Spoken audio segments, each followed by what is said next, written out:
देशवासियों नमस्कार, सादर प्रणाम, हर हर महादेव। जैसा कि आप लोग देख रहे हैं, पिछले कई दिनों से मोनालिसा का जो लव जिहाद वाला मैटर हुआ, उसके बाद मैंने उस पीड़ित परिवार और लव जिहाद के खिलाफ एक अभियान शुरू किया पूरे देश में, जिसके देशवासियों ने बहुत सराहना भी की और साथ भी दिया।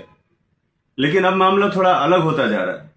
मामला अब यह है कि मेरे पीछे जिहादियों के साथ साथ केरल की ईसाई मिशनरीज भी आकर ज्वाइंट ऑपरेशन में मेरे खिलाफ साजिश कर रही हैं। आज आप जैसे देख रहे हैं कि किस तरह से उस बच्ची को समझा बुझाकर मेरे खिलाफ सोशल मीडिया में अनर्गल बातें कही जा रही हैं, जिसमें कहा जा रहा है कि मैंने उसके साथ गलत तरीके से छुआ और पता नहीं क्या क्या, जो भी आप लोग देख ही रहे हैं।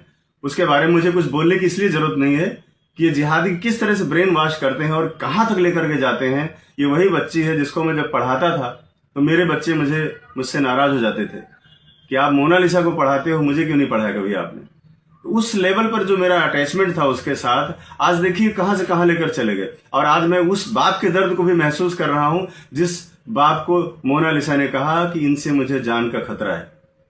तो उस लिहाज से देखा जाए तो हमारे ऊपर जो इल्जाम लगाए जा रहे हैं, जो चीजें हो रही हैं, ये कोई बहुत बड़ी चीजें नहीं है। और मैं किसी भी परिस्थिति से निपटने के लिए, लड़ने के लिए मैं हमेशा सक्षम हूं। मैं कभी भी जिहादियों के सामने या देशद्रोहियों के सामने अपना सर नहीं झुकाऊंगा। मैं आप सबसे आज वादा करता हूं, जिस तरह से इन लोगों ने साजिश करके प्रेस कॉन्फ्रेंस करके मेरे खिलाफ जो बातें फैलाई जा रही हैं, ये देश दुनिया देख रही। क्यों देख रही? इसके पहले क्या था? इसके पहले जितने भी वीडियो देखो उसमें सब ने, मोनालिसा ने मेरे बारे में सिर्फ और सिर्फ अच्छा ही बोला, कुछ भी गलत नहीं बोला। अचानक एक रात में क्या हो गया कि मुझे बोल रही कि वो मेरे साथ गलत तरीके से मुझे छूते थे और पता नहीं क्या क्या, जो मैं कभी सपने में भी नहीं सोच सकता कि हम सनातनी लोग हैं, हम जिहादी नहीं है कि हम बहन कहने के बाद, बेटी कहने के बाद उनको भगा ले जाएं और उनके साथ अवैध संबंध बनाएं। ये हमारे संस्कार में, हमारे कल्चर में, या हमारे धर्म में हमें शोभा नहीं देता। हम सपने में भी नहीं सोच सकते। उसके बारे में कोई सफाई भी पहली बार तो देना नहीं चाहूंगा। दूसरी बात है कि मेरे खिलाफ ज्वाइंट ऑपरेशन चल रहा है। एक तो जिहादी मेरे पीछे पड़े हुए हैं और दूसरी बात वहां की ईसाई मिशनरीज भी मेरे पीछे लग गई जब से मेरा फिल्म का ट्रेलर लॉन्च हुआ है।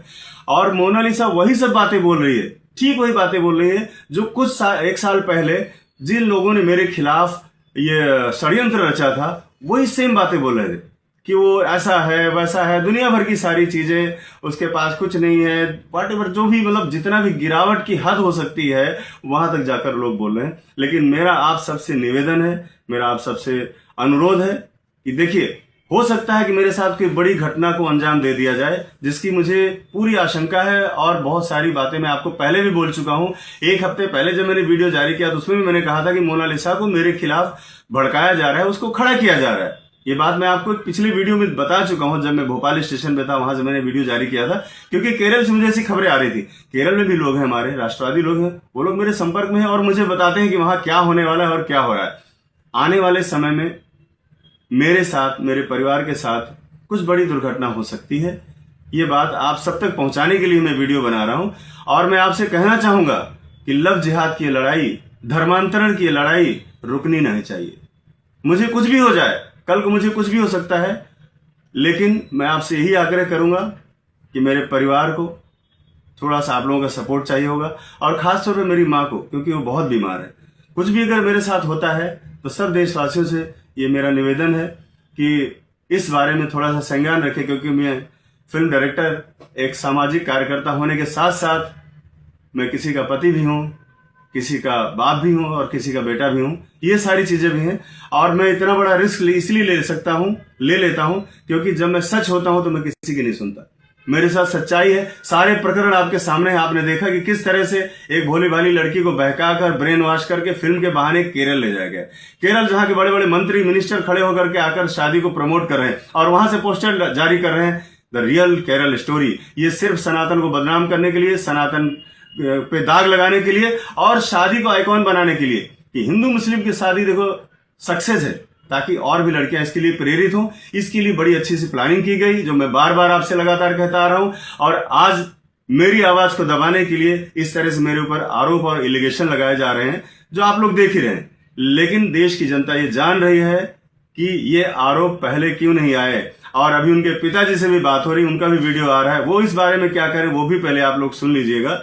और जिस तरह से मेरे खिलाफ एक नैरेटिव गढ़ा जा रहा है, मुझे पता है कि मेरे राष्ट्रभक्त, मेरे सनातनी भाई मेरे साथ हमेशा खड़े, क्योंकि वो मुझे जानते कि मैं कैसा हूं।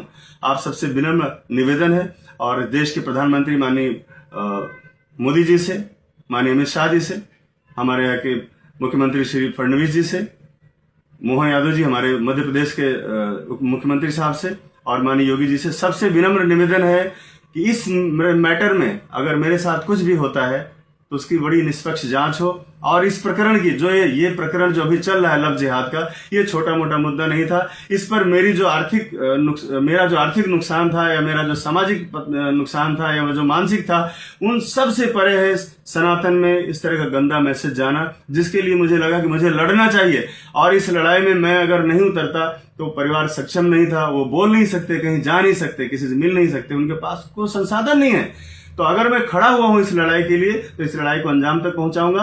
इसमें अगर मैं मिट भी गया तो मुझे कभी इस बात का मलाल नहीं होगा, क्योंकि जीवन नश्वर है और हमें कभी भी जिंदगी की इतनी परवाह नहीं की। मुझे मालूम है केरल से बहुत बड़ा षड्यंत्र हो रहा है, और हो सकता है कि कुछ ही घंटों में आप लोगों के सामने चीजें आ जाएं। इसलिए आप सबसे निवेदन है, इस लड़ाई को और मेरी आवाज को कभी दबने मत देना। हर हर महादेव, जय सनातन, जय हिंदू राष्ट्र।